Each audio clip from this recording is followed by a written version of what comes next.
gauge the life of the department, student enrollments, research productivity. One that often doesn't get figured into it is public talks, like what we have tonight. And if there are two people who we owe our thanks to tonight, one is the speaker, and he'll be introduced shortly. The other one is Bernice Nugent, who was a former history student. Her estate left to the department a gift, an important gift, that has allowed the department for the last several years to fund not only a departmental seminar speaker series, but this public lecture, as well as other workshops, conferences, and colloquia that faculty members and students put on throughout the year. Bernice Nugent, in a way, is a live member of the department. Her name is mentioned almost every week. We'll talk about, can Nugent do this? Can Bernice do that? And she does. She comes through every time. I never knew her, and I wish I did, because she's had a huge impact on the department. And it's her gift that has added this. It's not a luxury. It's an extra quality. It's an excellence plus. The things that her gift has allowed us to fund and to undertake make a huge difference in the life of the department. And it enabled us to reach out to the public as well, and let the public know what's going on. And that's what tonight is all about. But on to the main event, the other person that we need to express our appreciation and thanks for. And to introduce our speaker, I'll ask Professor Tim Smith to say a few words.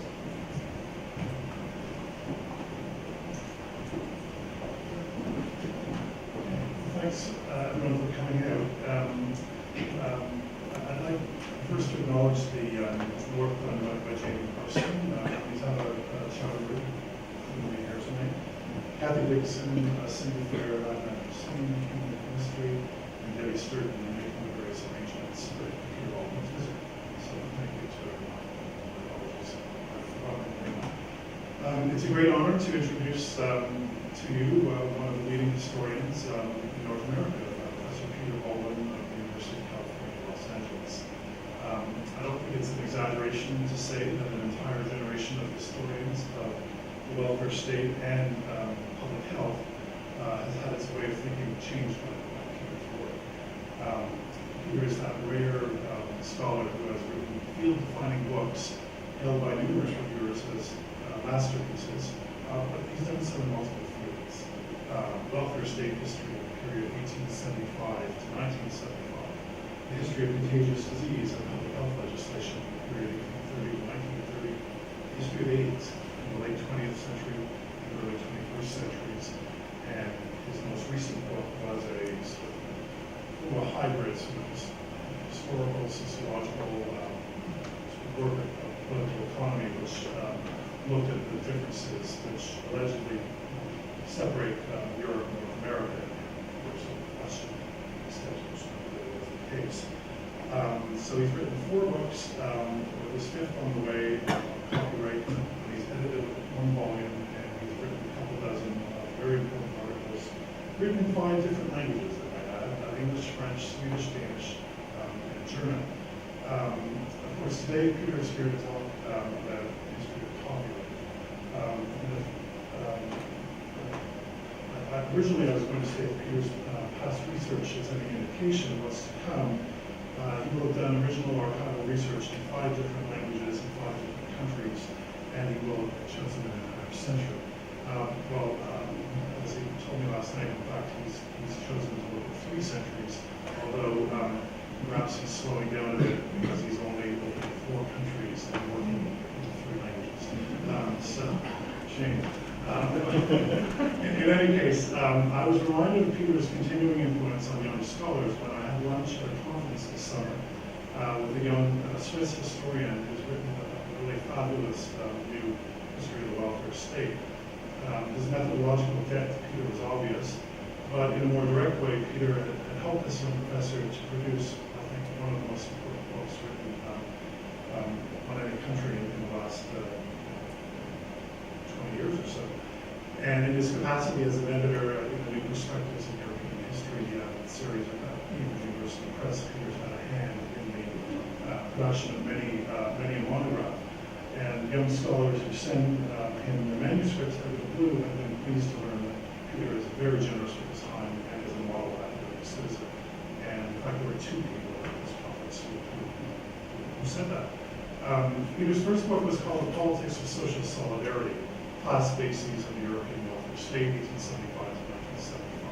It came out in 1990, and it's still in print, and it's still being used widely in courses at the senior level and the graduate level, particularly in history and political science.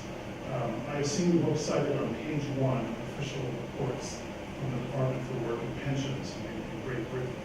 The book is, I think, in my opinion, probably the most important work of history ever written about the European welfare state. It spans an entire century, and it is grounded in original work in England, France, Germany, Denmark, and Sweden. And the book's arguments have seeped into everything, really, that people write. No one fails to cite it, and for the best reasons, within the first few pages of their work. And it's a book that will have a very long shelf life.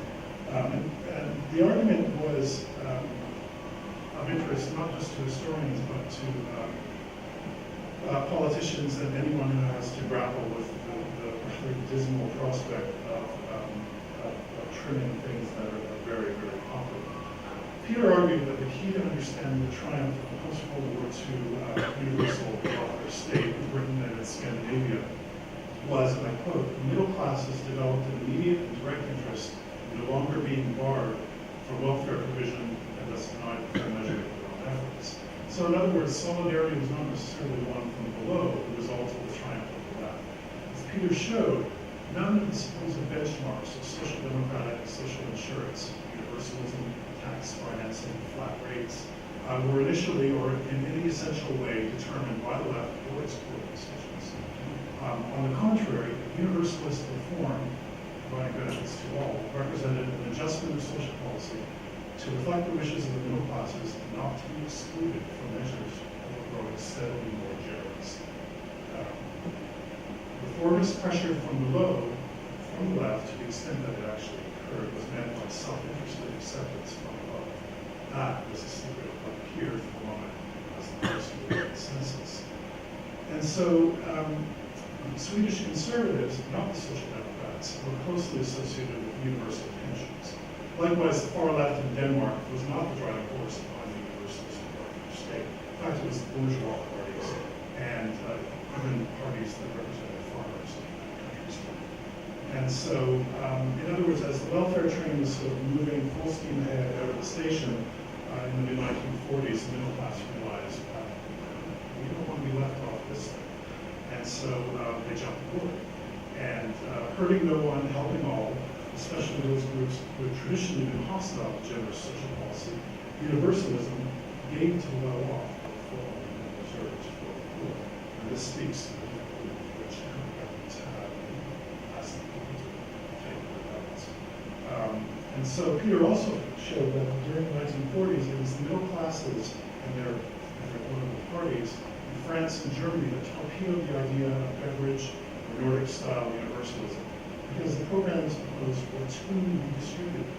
And I quote, asking civil servants with job tenure to contribute to unemployment insurance was obviously to the disadvantage of one reason why they rejected. And so professionals, the self-employed, together with well-organized interest groups, killed the idea of universalism in many continental nations. Organized workers, civil servants, professionals saw no reason to give up that which they already enjoyed.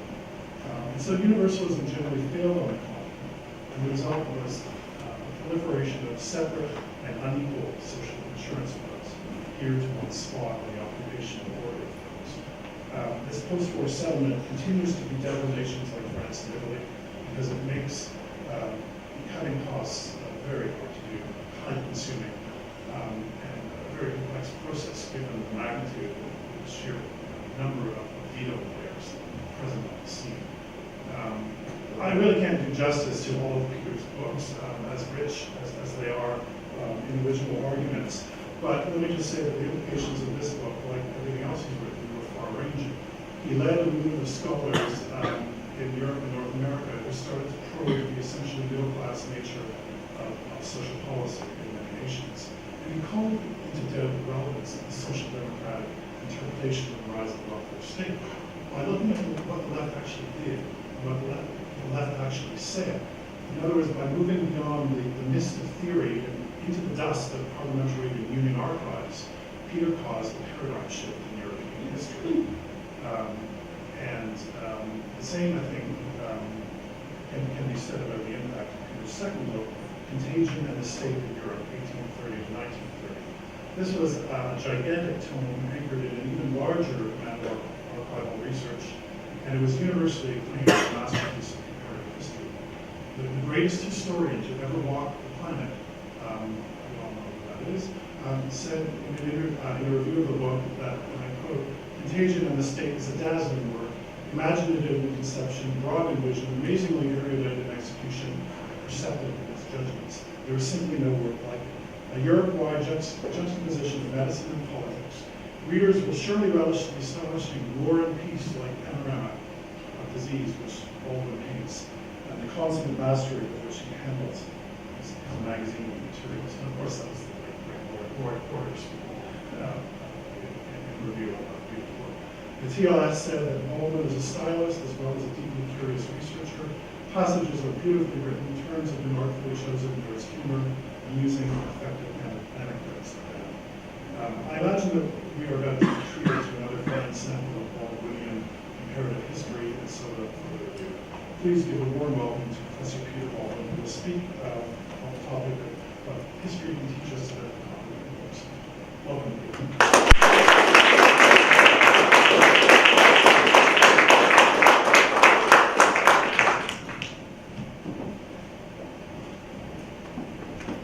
Is this working? Yes. I'm so sorry. I felt like I was all my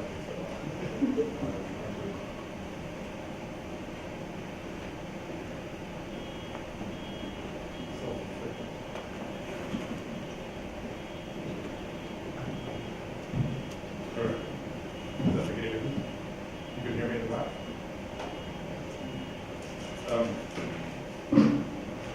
Thank you, Tim, very much. I'm deeply flattered to be embarrassed by this fulsome introduction, which really, in your inimitable manner, goes for a long talk. I think I don't know if I need to. You can still hear me. And I'm deeply grateful to the department for inviting me to give this lecture. It's the first time I've really had a chance to talk about the topic of my forthcoming book, so I'm sort of venturing out here on the line to see whether I can convince you of any of the arguments that I'm trying to make. Now, let me start by saying that copyright doesn't seem like the sort of issue that normally quickens the pulse. It's perhaps not the best way to start a lecture, but every time I sort of try to convince people of an interesting topic, I sort of notice their eyes glaze over. And yet at the same time, it's a topic that has caused an enormous amount of political controversy, especially in recent years. In the last 3 centuries, when copyright has existed, it has been a topic of intense political debate. In our own day, copyright has become a major cultural and political battle, yet once again. The Google Books project was something that aimed to use the broad interpretation of fair use exemption in order to digitize books available to everyone. For the moment, it has been halted in court thanks to the combined force of the European and the American publishing industry. Academic periodical publishers like Elsevier, but also others, make profit margins of 40% on the clever business model of selling back to universities the work that the public pays for and that universities produce and vet and edit. The content industries seek to implement ever stronger protection for their products in legislation and through those annoying shrink-wrap contracts that we all agree to by clicking accept in little boxes attached to reams of unread legalese whenever we go onto the web and download something. That's one side of this battle. On the other side, downloaders, hackers, open access activists, all of these sorts of groups have brought the music industry to its knees, and they've left Hollywood nervously licking its wounds. The ideology of open access and possibly free access has now become the official political platform among a growing number of pirate parties in Northern Europe. This is a poster from the Swedish version thereof. And the cause of open access has recently claimed a martyr in the sad death of Aaron Swartz, who oddly enough fought an organization named the JSTOR that otherwise considers itself on the side of the angels. There's no doubt all of you know Aaron Swartz committed suicide after being threatened with prosecution for having downloaded millions of articles from JSTOR that he intended to release to a, alas, probably rather indifferent public that I suspect doesn't really care nearly as much about the riches of Anglophone social science over the last century as he did, but at least he thought it was something that ought to be helpful. The history of copyright is arguably a history of battles. I've just listed a few of them here, and I don't intend to go through them in any sort of detail, but it starts already in the 18th century when copyright is first put on the books with what is known as the Battle of the Booksellers, which effectively was the battle between the publishers as they sought to wrest from royal power the right to bring out books and to own the works that authors sold. And it proceeds all the way down, as they say, to the Google Books project of our own day. Now, if you look at this admittedly very abbreviated list, you may get a sense that after the end of the 19th century, the beginning of the 20th century, when there was a titanic battle over the issue of sound recording, and whether or not the music industry that was then growing up had the right to take works and record them without actually paying any sort of royalties to the composers and the other rights holders, that in between that period and the current era, in fact, there seems to have been a time of quiescence. So most of the 20th century really seems to have been a period of consensus. But that consensus is now over. Starting in the 1970s and certainly the 80s and 90s, we are back in another period where copyright has become something that is vehemently fought over. So the question I want to look at from a kind of historical point of view here is, why are we again, or perhaps why are we still fighting these sorts of battles? Why are they up again? Let me start with a chart. This shows you copyright terms, copyright durations in 4 nations over more or less 3 centuries, from the first copyright law in Britain in 1710 to the last time copyright terms were extended in the 1990s. Now, there are 2 ways of measuring duration, and that's why I need a little bit of explanation here. You can either measure it from the date of publication, so and so many years after a book was published. This is the system that was used in the UK up until 1911 and in the US up until 1976. Or you can measure the duration of copyright for the death of the author, so and so many years after the author's death. This is the system that has been used on the continent starting already in 1791 in France and continuing at the present. The second system, measuring the death of the author, obviously has no inherent copyright length since it depends on how long the author lived. So in order to show both systems on one chart, I've assumed that the European, continental, the post-mortem way of measuring, of deciding copyright duration, I've assumed that in this system, the work is created at age 30 and the author dies at age 70. In other words, I've simply added 40 years to the post-mortem duration. Now, if you look at this chart, it seems to me that it shows 2 things. First of all, it shows that if we look merely at the duration that is received, the duration of protection received by rights holders, that is to say, by authors and or by the assignees that they sell their rights to, the disseminators, the publishers, and so forth. If you look merely at the duration of protection, the claims that right holders enjoy have gone ever skyward. They started out quite modestly. 14 years after publication was what the statute of Anne granted authors in 1710, and that was the same duration that was in the American copyright law of 1790. But since then, they have done nothing but increase merrily go ever upwards. Today, in all EU nations and in the US, copyright durations are 70 years after the death of the author for a normal copyright term, and that means that effectively the author owns his work in most cases, if he's lucky enough to live to a reasonably ripe old age. Most authors own their works for well over a century. The most recent leap upwards in copyright duration came in the 1990s. The Berne Union is the main international copyright union. Most countries in the world now belong to it. Its minimum term is 50 years post-mortem. In 1993, however, the EU decided to extend that by almost 2 decades to 70 years, and in 1998, the Americans followed suit.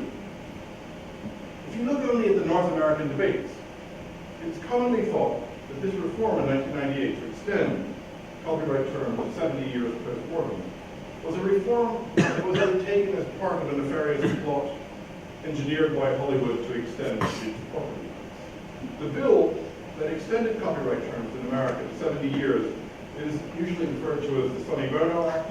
It was named after the singer here on the left, who then became a congressman and who was a firm advocate of ever longer copyright terms in Congress.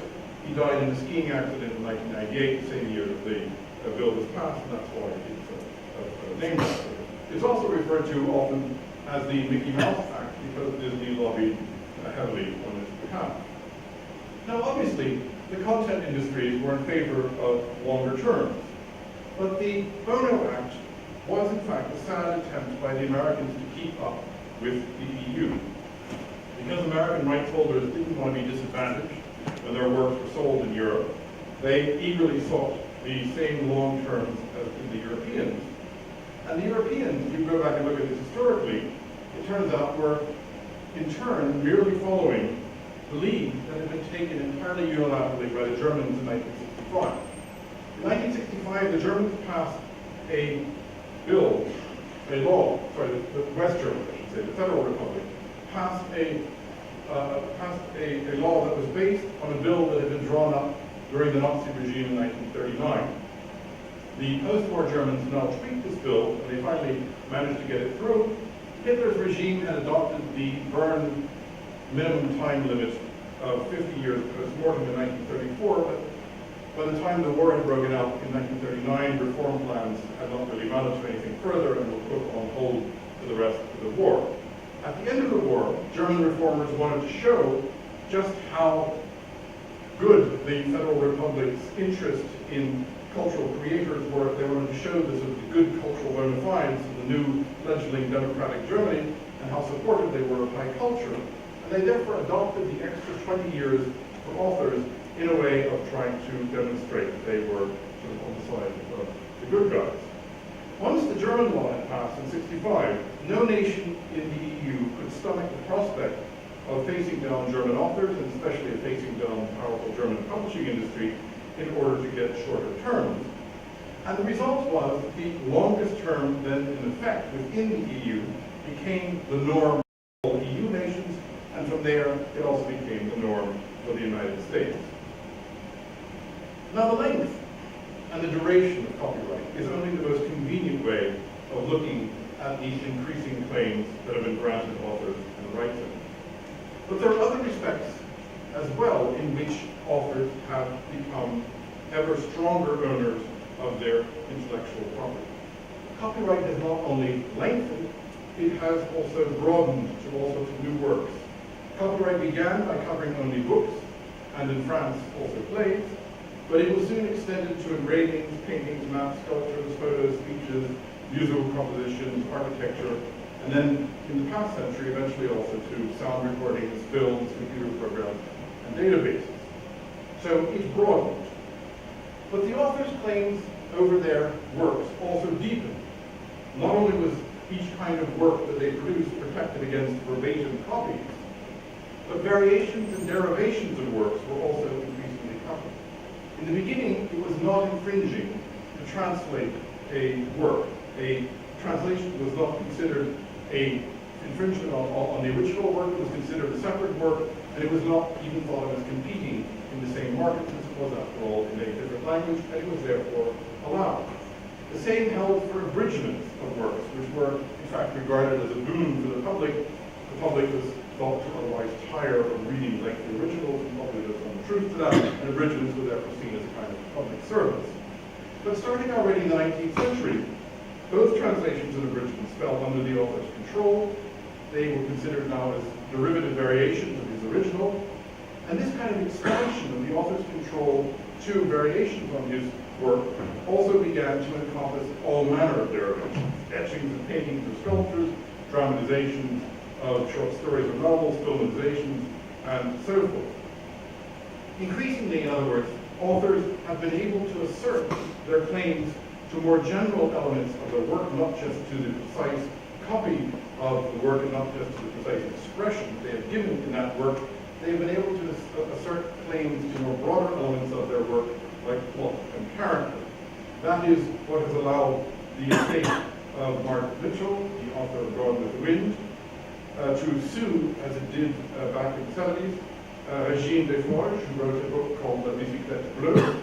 The accusation was that having told the story about a woman, an estate, and a war, Desforges had infringed on Mitchell's book, even though Desforges was set in France in the 1940s and not in the American South in the 1860s. I don't think the suit went anywhere, but it shows you the extent to which authors can at least try to do this sort of thing.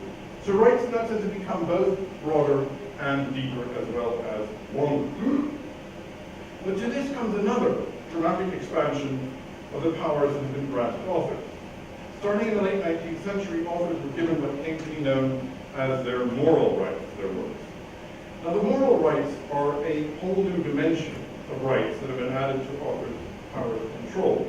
They're less familiar in the Anglophone world than they are on the European continent, and they were long resisted in both America and the UK. Canada is, in that sense, an Anglophone exception because in this country, moral rights were passed arguably already in 1915 in a certain variant, but already expressly in statute in 1931. So Canada is, in a sense, an outlier within the Anglophone world. Now, moral rights are powers that are granted to only the author, not the rights holder. That means they cannot be transferred by the author to his assignees, to his publishers, to his assimilators. In effect, moral rights thereby curb the author's ability to fully alienate his work. He's simply forbidden by law to transfer all his rights to his assignees. There are four main moral rights: disclosure, attribution, integrity, and withdrawal. The overall thrust of these moral rights is that they give the author a kind of aesthetic control over his work even after he has alienated it, even after he sold them. So he sells the rights, he sells the economic rights, but he retains the moral rights. In fact, not only do authors retain the moral rights, but in some nations, like France, these moral rights are perpetual. And that means that the author, and after his death, his estate and his heirs, retain these moral rights, these powers of aesthetic control in perpetuity. Now, the first two of these moral rights don't really need to detain us. They are, in effect, restatements of the rights that are largely common to all systems of copyright. They effectively say that the author is the one who is entitled to decide whether he or she is going to publish, and if so, with whom. And they say, this is the attribution right, that when the book is published or when the work is published, that the author will be credited as the author of the work. That leaves the withdrawal right and the integrity right. Withdrawal is the right of the author to change his mind about his work and to pull it off the market after he has brought it forth. This is a very sort of nebulous right. It's unclear how often it's actually ever been invoked. It usually requires the author to compensate his publisher for any losses.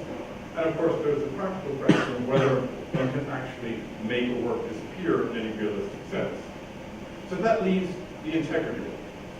The integrity right is the author's right to ensure that the work is not changed or used in ways that he disapproves of. It's the most far-reaching, it's the most controversial of the moral rights. And depending on how it's interpreted, it effectively gives the author and the author's heirs the right to veto derivative works that they disapprove of. Even more surprising, the author and the author's heirs continue to veto derivative works that they disapprove of long after the work has actually fallen into the public domain, or at least they can do so in those nations like France, where moral rights are perpetual. It's effectively as though, if Shakespeare had had copyright, it's as though Shakespeare's descendants could have decided that Leonard Bernstein not be allowed to turn Romeo and Juliet into Tony and Maria, and to turn the Montagues and the Capulets into the Jets and the Sharks. Now, this sounds, perhaps to the layman's ear, a bit silly, but in fact, these sorts of things happen all the time. The Norwegian Academy of Music, for example, once expressed its considered opinion that Duke Ellington's version of the Peer Gynt suites infringed Grieg's moral rights. Because the offending records were voluntarily withdrawn from the Norwegian market, however, no legal action was in this case required. So the Norwegians were back in action after 1944 when commentators objected to the Song of Norway, which is an operetta that is based on Grieg's life and music, claiming that it displayed a typically American lack of piety, that it was an act of vandalism towards the music of the master, and that it was an act of commercial prostitution. Now, I've not ever seen this, but I think in the poster, one can see that they may have a point, which is the sound of music comes to the fjord, or something like that. Be that as it may, in this case, apparently nothing in particular came of the objections that the increasingly prickly Norwegians put forth. But in 1954, the French banned Carmen Jones, which is the Otto Preminger filming of the opera Carmen. And they did so at the instigation of Bizet's heirs because they found its setting among black Americans to be unworthy of the master. So we're on to some more serious turf here. In 2001, a French writer, François Cérizat, was commissioned to write 2 sequels to Hugo's Les Miserables. A great-great-grandchild of Victor Hugo, Pierre Hugo, who was a goldsmith from Aix-en-Provence, was horrified at the travesty, and he went to court to enforce respect for his ancestors' oath. He lost in the first round, but in 2004 on appeal, this great-great-grandchild was granted standing, and indeed he won his claim that the sequel violated Hugo's moral rights. But then, in the inevitable appeals process, the highest court overturned this ruling in 2007, and it declared that sequels were not allowed to violate the moral rights of the original, but as long as they didn't, they were among the adaptation rights that were allowable once the work was in the public domain. Well, understandably, Pierre Hugo was disappointed, and he lashed out at those who wanted to cash in on the genius of famous authors. He said, "I am not just fighting for myself, my family, and for Victor Hugo, but for the descendants of all writers, painters, and composers who should be protected from people who want to use the famous name and work just for money."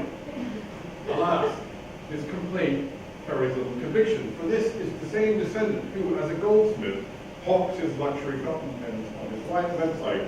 He's very proud of the fact that the line was launched at work of Goodman. He claims that they're truly works of art, and as you can see, the most expensive and exclusive of these gold fountain pens he has dedicated to his great-great-grandfather, Victor Hugo. One of the stickiest problems with moral rights is the question of whether descendants are really, indeed, the best ones to validate and to carry on the interests of their famous ancestors. The point I'm trying to make here is that the protection in law of intellectual property grew longer, it grew stronger, it grew more expansive over the 3 centuries from the first copyright law in 1710. Now the other thing about this is that, in this sense, intellectual property was treated very differently. Indeed, arguably, it was treated entirely opposite to what happened with conventional tangible property. Over the same 3 centuries, from the late 18th century on, conventional property went from being heralded as a natural right to instead being massively subordinated to society's strictures. With John Locke and the labor theory of property in the late 17th century, the ideology of the Enlightenment enthroned property as a fundamental natural right. Indeed, if you listen to Locke, it was made the point of the state, the point of political association, the point of society was the preservation of property. The state existed foremost to preserve property for its owners.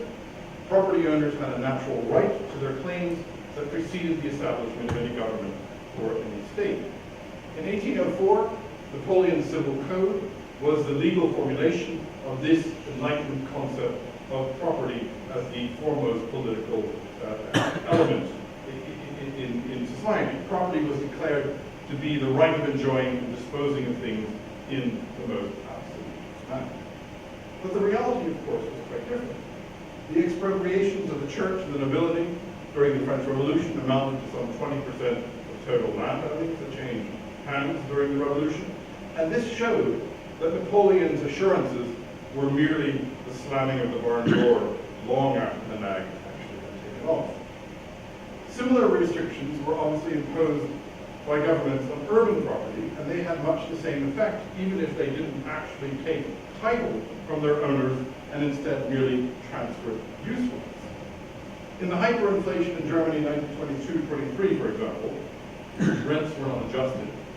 And the result was that in 1922, the average worker's family paid 2% of his income in rent. In 1923, to pay the yearly rent took a working class family something like 4 or 5 hours of work. Now, admittedly, this is an extreme example, but it does help to explain why it is that the Germans, to this day, even though they are obviously prosperous, wealthy members of a highly industrialized nation, remain much more eager renters than they are homeowners. Why bother with the trouble of actual ownership when the indirect ownership, the possession that is allowed by a strict rental regulation, is so attractive? For those of you who follow what seems to be this endless European family struggle between the Germans and the Mediterraneans, you may remember that a few months ago, the European Central Bank issued a report that claimed that the Germans were in fact much poorer than the Spanish, the Portuguese, the Greeks, and a number of the other countries that the Germans resentfully feel themselves put upon to pump money to. Well, it turns out this was something of a statistical artifact created by the fact that many more German households are made up of single people than is the case in the Mediterranean, but also by the fact that many more Mediterraneans actually own their homes than do the Germans. That, of course, speaks only to the statistical flaw of not being able to measure the proper property value of a rent-controlled apartment that you're not paying market rent for if you're a German, as opposed to owning your family's peasant farm somewhere on a Greek island. But the point is that this sort of, the limits that are put on something like rental property percolate through even down to the current day into political countries. I'm digressing slightly here, but the point that I'm trying to make is a broader one. It's not just rent regulation, it's health and safety codes, it's zoning and nuisance laws, taxation, eminent domain. All these sorts of things have meant that the ownership of conventional property has increasingly become hedged about with all sorts of restrictions and controls exercised by government on society's behalf. So the first and fundamental question is, why is it that intellectual property has become so well protected at the very same moment that conventional property has become increasingly subordinated to society's dictates? That's the first thing that this graph raises. First question. The second issue that this graph raises, the second conclusion that one can draw from it, is that intellectual property is not protected in the same way in all nations. Now this graph's only durations, but you can see here that some nations have extended copyright earlier and they've extended it for longer than other nations. On the whole, it's fair to say that continental nations, in this case France and Germany, have been early and enthusiastic extenders, while the Anglophone nations, Britain and America, have only then afterwards followed. Indeed, the only time when an Anglophone nation had a longer copyright term than either France or Germany was in this period between 1911, when the British adopted the Berne minimum of 50 years, and 1934, when the Germans, during the Nazi regime, finally decided they should do it at 50 as well. There are also a couple of years that we can't see it up here in the 1990s, when the British actually adopted the EU term of 70 years, a couple of years before the French, but that sort of speaks more to British punctiliousness than it does anything else. It doesn't say very much about the overall thrust here, which is that the France and Germany had gone to longer terms earlier than Britain and America. Now, term duration is only one aspect of how you protect copyright holders' claims. On the whole, it seems to be fair to say that the approach to copyright has varied in other respects also quite a bit across the Atlantic and across the Channel. The main split that's usually drawn is between the Anglophone common law nations on the one hand and their copyright systems, and the civil law continental nations that have what are usually referred to as authors' rights systems. The French call it droit d'auteur, but the Germans call it Urheberrecht. Now this is not a hard and fast distinction. The two sides have been approximating each other in recent years, as we've seen looking at copyright durations, nor is it the case that every continental nation necessarily agrees with the French and the German approach. Many of the smaller nations, the Scandinavians, the Dutch, the Netherlands especially, many of these have often favored a more Anglo-Saxon approach. But if we approach the issue historically, and if we're not captivated by what has happened only in the last decade, then it's clear that, on the whole, continental Europe has pursued forms of copyright that are significantly more friendly to authors and to publishers than is the case in the Anglo-Saxon nations. But at the same time, it's also clear that while the Anglo-Saxon nations have resisted author-friendly forms of copyright, they have, over time, increasingly been drawn in to the law of the European approach. The rapprochement that has taken place in recent years has taken place largely on European terms. And we've looked at duration, the way in which England and Britain and America have eventually caught up with the Europeans and adopted the same terms. I want to give you two other examples of the way in which the Europeans have in fact been calling the shots in the globalization of copyright law as well.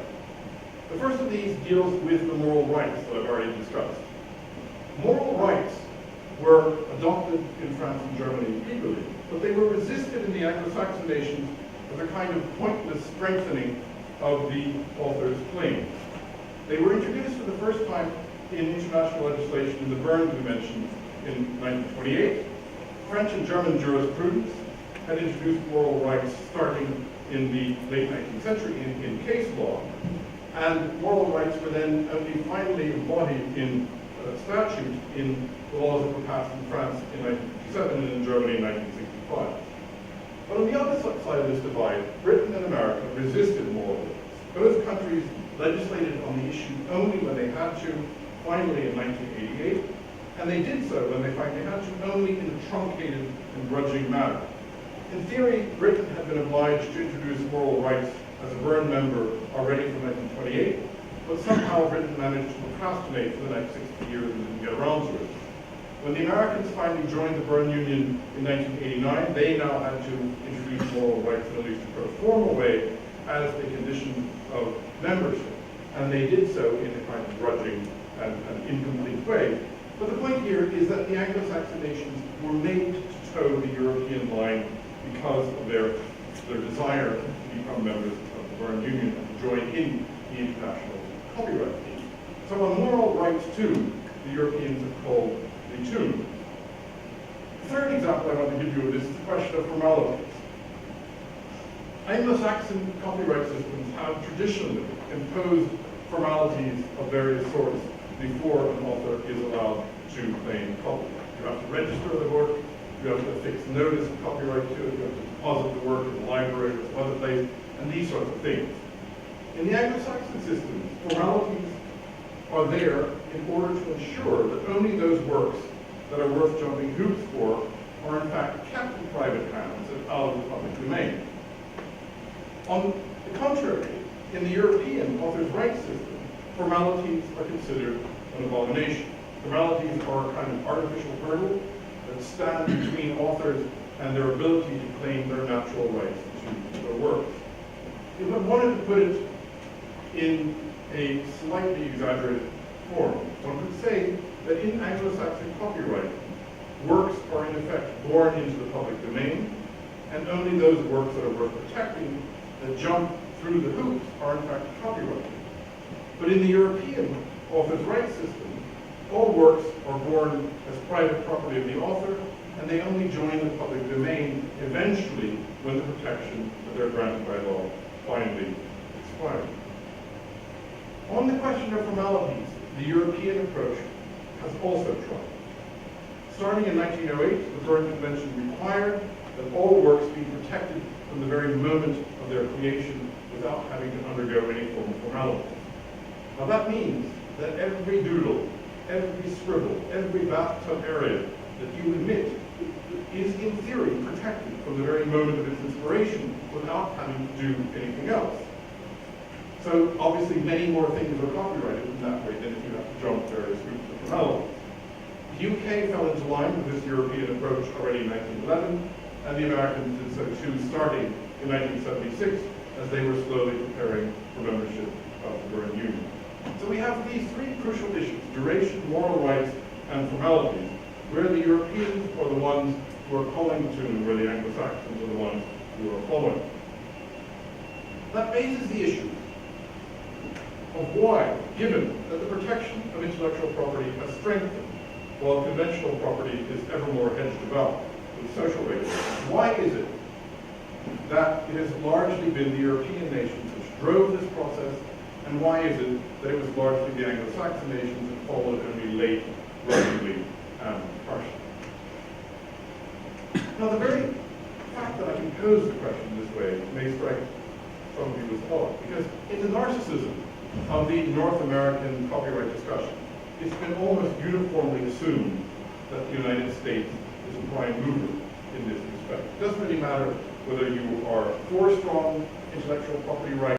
See the United States is valiantly standing up against third world pirates and against homegrown downloaders. It doesn't really matter whether you think that a loosening of copyright protection is the way to go when you see Disney and Hollywood as the bullies who've been strong-arming Washington into passing ever stronger copyright laws. In both cases, it's the Americans who supposedly have driven the narrative. Now, there is some truth to this, if you look only at the developments of the 1990s. During the 1990s, the Clinton administration was crucially involved in the passage of several international treaties and domestic laws that doubtlessly strengthened the rights of IP owners. Clinton had very close ties to Hollywood, and it showed. His administration effectively did the bidding of the content industry. And the laws that were passed during the Clinton administration include a number of ones that I've listed here: the TRIPS agreement, that's part of the GAP, the WIPO copyright agreement, the Digital Millennium Copyright Act, and the Sonny Bono Act, I've already talked about briefly, fits in here too. I'm not going to go into any detail of these at all. Suffice it to say that each one of these strengthened the claims of authors to their property in the new era of digital technologies and the fearful possibilities of piracy and unauthorized downloading that came with it. But what this view that the Americans, starting with the Clinton administration, were prime movers in the development of copyright towards ever stronger intellectual property rights, what this view neglects is the crucial fact that this new role as defender of strong intellectual property rights that the United States assumed in the 1990s was, in fact, a historical anomaly. Traditionally, or at least largely up to the late 20th century, America had in fact been a pirate nation. 19th century America was unrepentantly the world's premier pirate. It was the China of today, but it was arguably even more blatant than China. It not only pirated for mercenary reasons, and as far as I know, I've never heard anyone argue that the Chinese pirated for any reason other than that. But the Americans pirated not only for mercenary reasons, they also developed a political justification for why they should be allowed to pirate.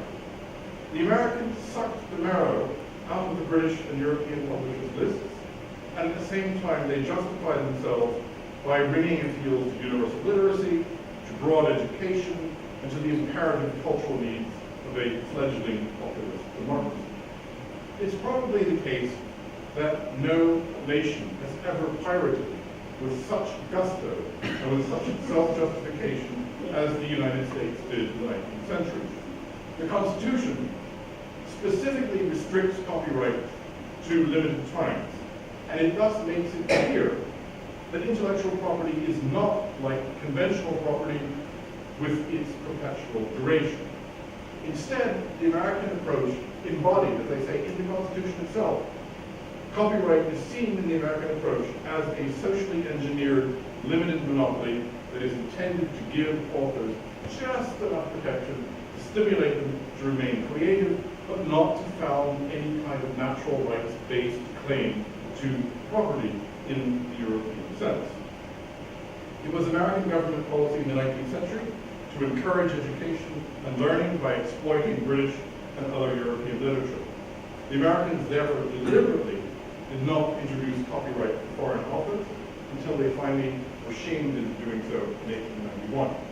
Throughout the 19th century, American publishers reprinted British books without the bother of having to pay royalties to British publishers and their authors. And the result was an enormous flourishing of American publishing. America had the highest literacy rates in the West during the 19th century, at least among large nations, and certainly compared to the British, and they had a literate population that was eager to devour cheap literature, and that they certainly received.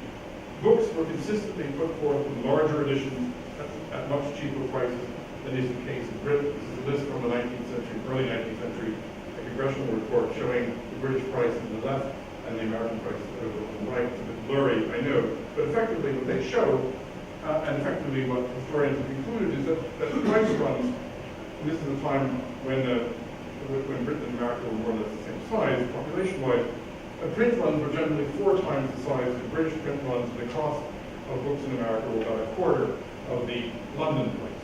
Books were so inexpensive that they were often bought for the railway journey and then thrown away in the way that we do today.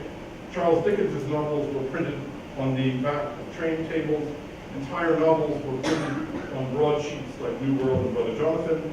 The cost of a year's subscription was $1, which was much less than the cost of a single novel at British prices.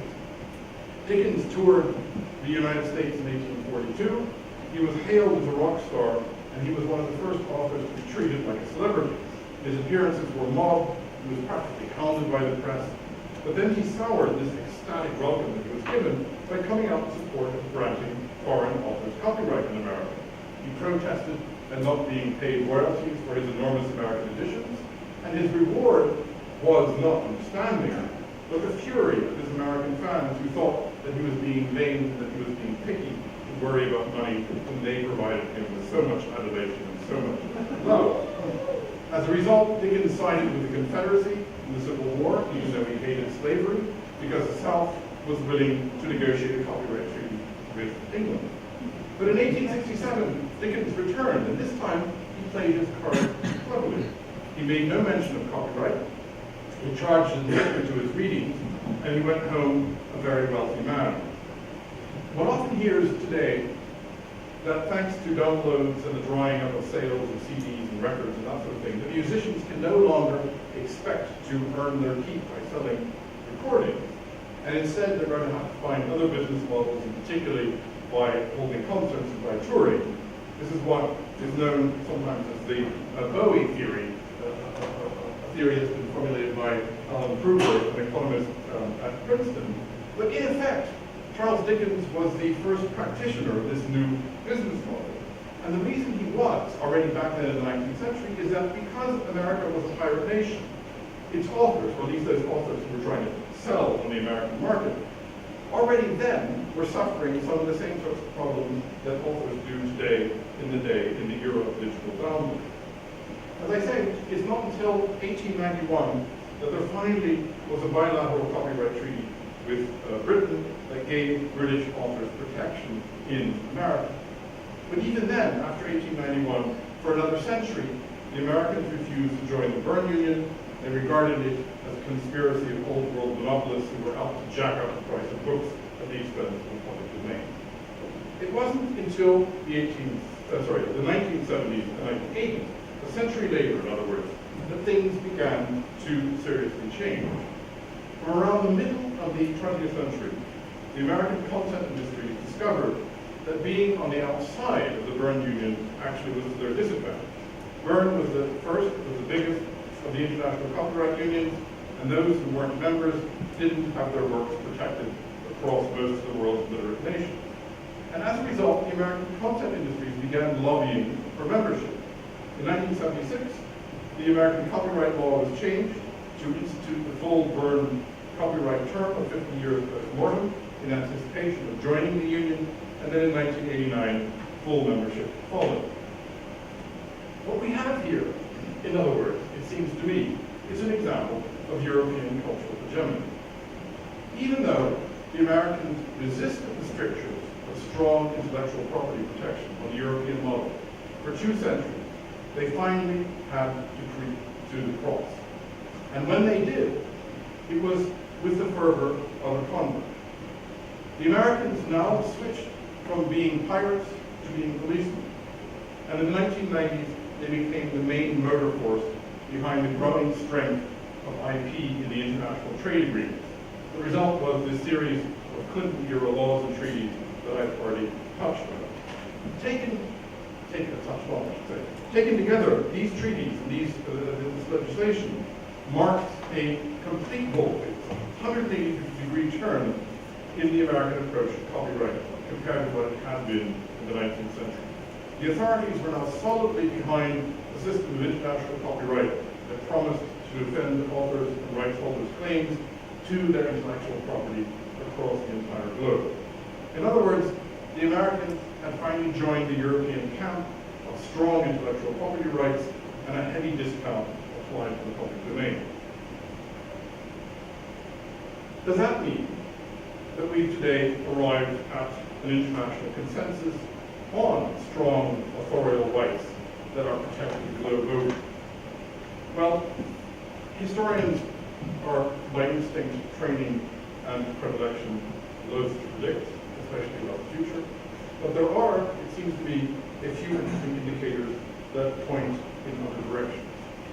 First of all, the battles that are currently being fought over open access for scientific and academic literature indicate that an open and expansive public domain is far from dead as an ideal. Battles like those that were fought in the 19th century, both in Britain and in the US, between an expansive public domain and strong copyright protection, these have returned in full force in our own era. Just like in the 19th century, we find mixed motives. There are today self-interested pirates. There are free-riding downloaders whose main motive is to avoid paying for content. But there are also, just like them, altruistic open access activists whose main concern is the public domain and making it as expansive and open as possible. The arguments that are advanced today are very similar to those that were inspired in the debates of the 19th century. The mantra today is information wants to be free. In 1837, William Leggett, a Jacksonian Democrat and a journalist, came out in favor of ending copyright or not introducing it at all. He said if there were no copyright laws at all literature would take a cheap form and all men would become readers. This is what one might call the politics of the public domain, and it's expressed best in the current movement in favor of open access. But added to that, there also comes something that one might call the aesthetics of the public domain, and this is something that was not as well developed in the 19th century, although you can certainly find sort of foreshadowing of it. This is obviously a subject in itself, and I'm going to do no more than simply allude to it. But what I'm referring to here is the intersection of what we usually refer to as postmodernism in a general sense and the anti-copyright protection. The much heralded death of the author meant, of course, the death of the romantic incarnation of the author, that is to say, an individual who creates in isolation from society and who is the proud bringer forth and therefore the owner of the works that he or she produces. This romantic author is the one whose death has been heralded so often in recent cultural commentary. It seems to me there follow two corollaries from this death of the author. The first is that creativity is ultimately collaborative, not solitary. And secondly, it follows that using and even copying the works of others is as much part of the creative process as bringing works forth ex nihilo out of nothing, if anyone even thinks that it's possible any longer. Both of these premises undermine the assumption that works belong to their owners in much the way that land does to farmers.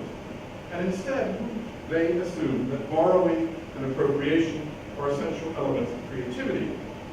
And they assume that no one author can be acknowledged as the creator, and that no one author can be the owner of a work. In fact, according to this way of looking at things, works are collective, they're collaborative, and they are inherently part of the public domain from the very beginning. Now, this is all very familiar to anyone who pays slightest attention to these sorts of debates, and what I'm referring to is a kind of stuff like Sherry Levine's photographing of Walker Evans, photographs, the Chapman brothers putting funny little faces on Goya prints, or the verbatim use of publicly available texts that are taken and represented as fiction by people like Kenneth Goldsmith. In his case, it's traffic reports, or Vanessa Place, in her case, it's legal briefs that she takes from her legal work. And of course, familiar to everyone is the endless use of sampling and wrapping and that sort of thing. Now, it seems to me that this combination of political concern for the open access, for the public domain, and aesthetic concern for the public domain means that the current resurgence of interest in limiting the overreach of copyright law is possibly more potent than has been the case in the past century or so. The Clinton administration's attempts to strengthen intellectual property came on the cusp of the digital era. Digitality held out two possibilities. On the one hand, it promised firmer control over intellectual property by using various technological devices, digital rights management, electronic tattooing, and other ways of giving owners firm control over their property. But this digital revolution also held out the possibility that works could be made available to everyone at very little marginal cost. For the first time in history, the possibility of a global public domain has, in a sense, come within reach. This was the utopian vision that has inspired many of the open access activists. Their movements began to coalesce in the mid-1990s, precisely at the time that the Clinton administration was trying to strengthen intellectual property rights. And it was also, it seems to me, precisely because the Clinton administration's attempts to do so diverged substantially from the traditional American approach to copyright, that this debate over open access began in the US and has been so far most intense there. In Europe, in contrast, strong intellectual property rights have been the favored position from the very beginning of the development of copyright. But even in Europe, change is now in the air. France, as everyone knows, has traditionally considered itself the firmest supporter of authorial rights, and even down into the current trade negotiations that are now threatened by the NSA revelations. Even down into those, France's ideology of cultural exceptionalism encourages the nation to stand up to the dominance of Anglophone cultural industries and their alleged penchant to treaty culture in a mercantile manner. But even in France, the digital age, and especially the rise of a born digital generation, has led to the pondering of the question whether or not perhaps authorial rights have surpassed the maximum that is needed to protect owners and their interests. I have no time for detail. I promise I will be brief, and I'm finishing up very shortly. But suffice it to say that in the enormously tumultuous debates that took place over what is known as the Dazi law in 2006, the French parties of the left put forth reform proposals that sounded very Anglo-Saxon in their approach, and they even held up American copyright as an ideal to follow in certain respects, which is not something you come across often in a French parliament.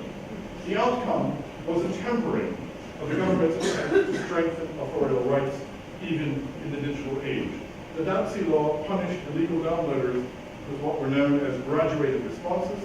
That meant that instead of taking downloaders and fining them or even imprisoning them, recidivist downloaders had their internet connections slowed and eventually cut off. They didn't stop illegal downloaders. In other words, the punishment of violating authors' rights was tempered, however drastic it may sound. The French had then gone on in 2012 to pass one of the first laws on digitizing orphan works, that is to say, those sorts of works that are in copyright but out of print, so that in these two laws in the last year or so, they have taken first tentative steps away from the traditionally dominant ideology of strong authorial rights that has been the unconsulted opinion in that country. But there's more to the story, it seems to me, than just the rise of what one might call the digital public and its demands that the public domain be strengthened. The problem with advocating on behalf of the public domain has been that it's a classic case of public goods. Public goods are, of course, the kind that benefit everybody a little bit, and nobody in particular, and therefore, when they're backed, if they're backed at all, they're backed by broad but shallow currents of opinion. That stands in contrast to positions that benefit strong and well-organized interests. Compared to the owners of intellectual property, the public domain has therefore never had its own strong champions. But on the cusp, as we stand now, of the change from the late 20th to the early 21st century, this may in fact have changed. There has opened up recently a fissure in the corporate world that has tantalizing implications. As late as the 1990s, the content industries were largely unopposed within the business community. Strong intellectual property rights seemed to benefit all corporate interests. It wasn't just Hollywood, it was also pharmaceuticals, chemicals, the IT industry, and a broad array of other industries in modern economies that are becoming ever more IP intensive and therefore vulnerable to piracy. But in the last 2 years, what we've seen is that the content industries are now being countered by internet-based enterprises. The business model of these new web-based enterprises is similar to that of the press. They use content not to sell as a profit, but to lure customers in the door. You buy a newspaper for the news, but Murdoch sells it to you for the advertising. Google and Facebook make their money by charging for the advertising they show customers who are enticed in by the free content that they offer. Amazon and Apple earn their keep by selling the devices that handle the free content the web provides. These new business interests are therefore in favor of abundant and ideally of costless content that flows freely over the web. In other words, what we have effectively is a kind of civil war in California or Hollywood fighting Silicon Valley. It's not that we have the angels of open access fighting the greedy content hogs in Hollywood. There's money to be made on both sides of the issue. In fact, the point is precisely that there is now a business model on both sides of the battle line. Silicon Valley is as mercenary in its interest in the free flow of content as Hollywood is in clamping down on it. The first political manifestation of this incipient corporate struggle is something that we've seen recently. The Stop Online Piracy Act, SOPA, was introduced in late 2011. It sought to clamp down on digital downloading. Very surprisingly, it died in Congress early in 2012, even though Hollywood had lobbied massively for it. It turned out that Silicon Valley had lobbied even more, and Silicon Valley had Obama's ear. He was the president, after all, who had been elected and then re-elected using the social networks in his campaign. The climax of this protest that was provoked by the SOPA bill came when Wikipedia, that now represented the new internet-based interest, Wikipedia went dark for a day in protest, shutting down homework nationwide. In Europe, there have been similar battles. Just after the SOPA bill in the US in 2012, protests flared up in Europe against the so-called anti-counterfeiting trade agreement, the ACTA. The ACTA had been worked out in secretive circumstances. It tried to grant the authorities disturbingly large powers. It had been signed by 30 states, and it sought to create an international regime for punishing counterfeiting and piracy. It was especially the new EU nations of the former East Bloc who came out against it. They had come of political age with the internet. They therefore embraced the web far more enthusiastically than the older EU members, and conveniently, they didn't have strong content industries to work against them. In the former East, the slogans of free and universal access were proclaimed in the blogs and chat on the streets, and in July of last year, July 2012, when the European Parliament rejected the ACTA, the Easterners hailed it as their victory. So where does that leave us? My promise, I am finishing up now. If we look at this over a long durée, the history of copyright is clearly that of increasing property rights to works. This ideology of a strong intellectual property rights regime has emanated especially from those nations which exported culture and which therefore wanted to profit from culture. Back in the 18th century and the 19th century, that meant above all the Kulturnationen of Europe, France and Germany. It was only when the United States began to export its culture, indeed, it's only when the United States became the largest IP exporter anywhere on the globe, that its interest finally spun around and its official ideology became one of protecting authors and rights holders and no longer of emphasizing the public domain. So it seems to me that looked at in a long sweep, it is possible that we are on the verge of watching the pendulum swing back. Open access and the movement to pare back the excess of copyright is gaining favor, not only in America, where it has long been part of the cultural DNA, but even in Europe. The tide may have turned in the relentless expansion of IP rights. Let me make one final point by way of conclusion. Copyright is based on the assumption that the author is an intellectual entrepreneur. The author is a kind of self-employed, independent agent who sells his wares in the cultural marketplace. It is precisely a reaction against the age of patronage. But whatever the reality was in the 18th and the 19th century, this assumption is increasingly out of sync with our current situation. Now, obviously, there are freelance authors who still apply their trade. But if we define cultural production broadly to include not just fiction, music, and visual arts, but to include also science, technology, and research, then most content today is produced by salaried employees who work for universities, who work for corporations, who work for the government.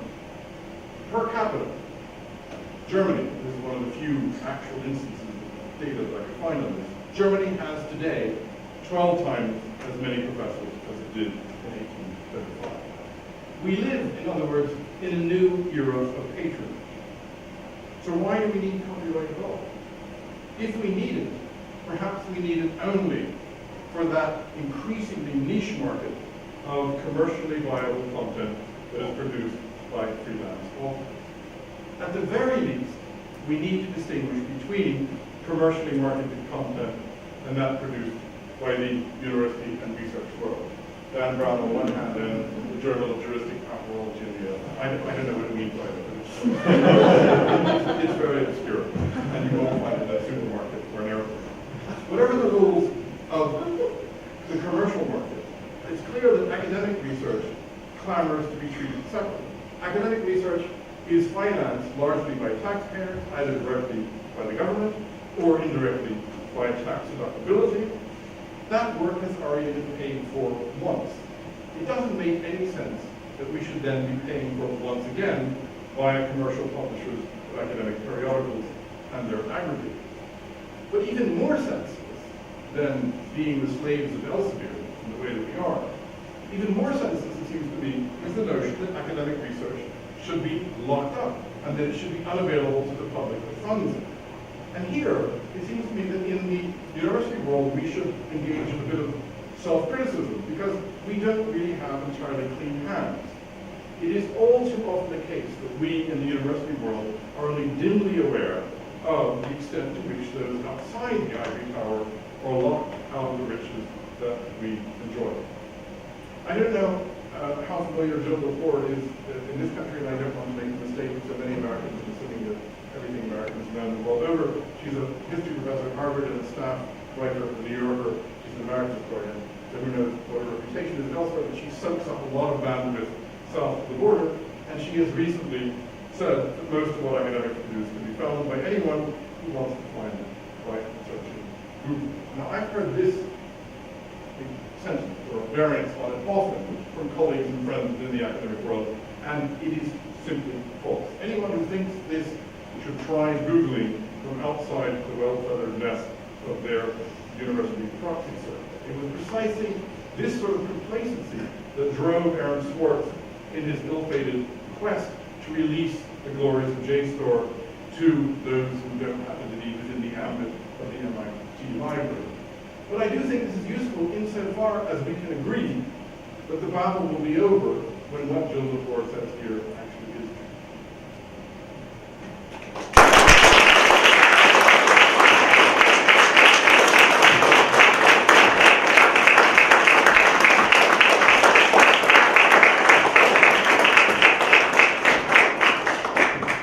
We have time for a couple of questions before the session starts.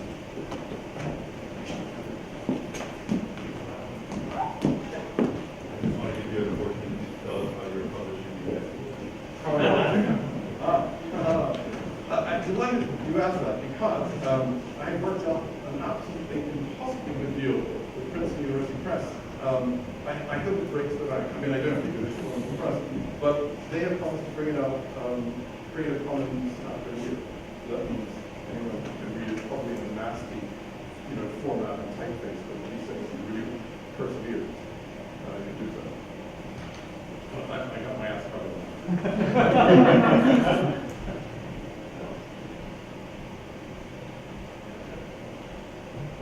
Very interesting. As much as I appreciate your sort of case for open access, I wonder, is it possible that we're also on a watershed in the Western world in terms of the willingness of taxpaying publics to fund through universities some of these humanities and social sciences, anything other than sort of utilitarian science, medicine, and so forth. And thus, your case for sort of the moral mandate that we make our product free because it's being paid for at the front end might become less and less compelling, the more, particularly in state-run university systems, the humanities and social sciences come out of funding pressure for producing useless research and for being, starting When with people can see how useful it is. in other words, I sort of wonder about the tipping point you're describing, and maybe there are other dimensions to it that might make the moral case for offering our product free more complicated. So you're saying that now we're really sort of up against the wall and we're not getting funding, that's the moment when we should stop. Absolutely to ourselves, not letting anyone else look at it. That doesn't strike me as a good way of building political coalitions that might sort of be their path. But that would be argued in some other occasion. It seems to me there are two separate issues. One is the funding that goes to the humanities and whether that's going up or down the league or not. And I take your point that this is not a good moment for the humanities. Our students are disappearing, they're all going off to the economics and communications majors of Wall Street or wherever it is that's happening. That's one issue.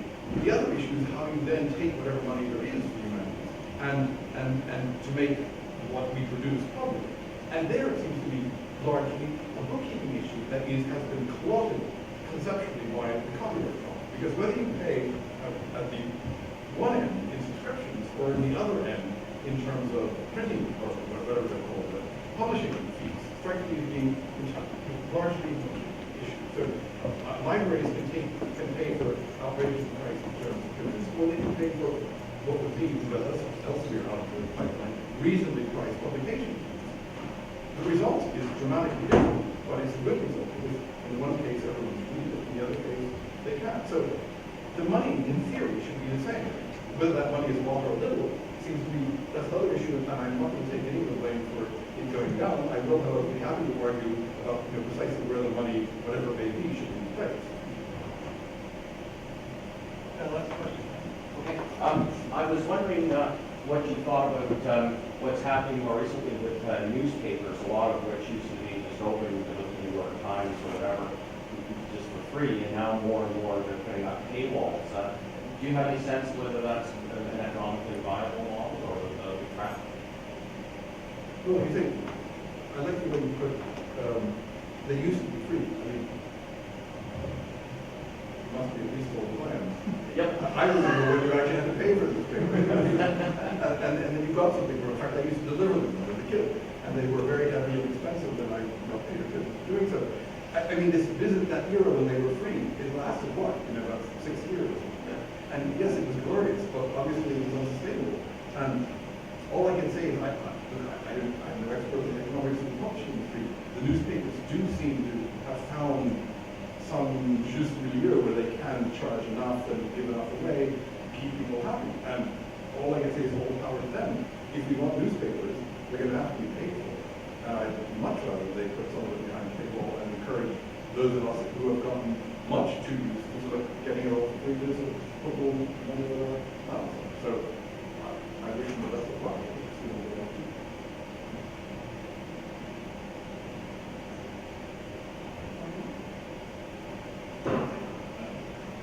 I'm interested in the enforcement of copyright laws. Are there different sort of regimes, are there within the nations that we've been discussing that, or have you seen distinct patterns? Well, I know that's not often I should. I'm told that the Americans, that probably goes for all crimes, or impose more severe penalties than others. I have, however, as I understand it, both the French and the English have, the British have increased maximum sentences for copyright violations that now put them on par with aggravated assault. In the punishments have definitely gone up. All those horrible cases about single moms and college students being sued for millions of dollars, then reduced to six figures of fines. They're obviously there as an unpleasant precedent, but they're still there. So it's been criminalized in the way the current precedent works, and that is the new strong IP regime